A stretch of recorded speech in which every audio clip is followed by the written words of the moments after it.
السلام عليكم ورحمة الله وبركاته. ازيكم عاملين ايه؟ يا رب تكونوا جميعا بخير.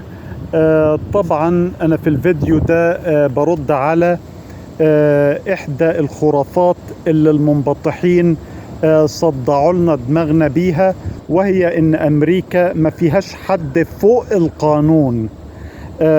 في الواقع حصل مؤخرا ان مسؤول كبير في الامن السيبراني في الكيان الزفر قام هذا المسؤول بزيارة امريكا، واستدرج طفل امريكي ذو اعاقة ذهنية بهدف انه يحصل منه على جنس واشياء من هذا القبيل.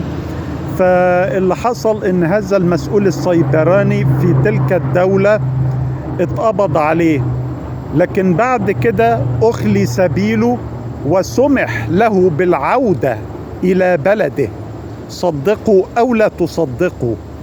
فحضراتكم هي دي امريكا، بلد محتلة في بلد تانية بتغتصب ثرواتها، بتغتصب مقدراتها، بتغتصب أموالها، بتغتصب قرارها السياسي. مش كده وبس، لا وكمان بتغتصب أطفالها نهارا جهارا، والجاني يروح بلده غصب عن عين التخين، واللي مش عاجبه يلحس أوسخ جزمة.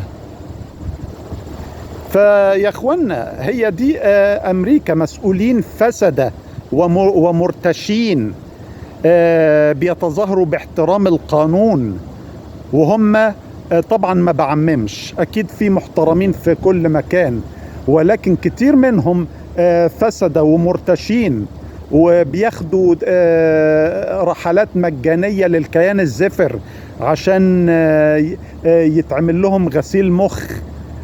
وطبعا مفيش حاجة ببلاش، ده عشان التأثير على صانع القرار السياسي في أمريكا. فبس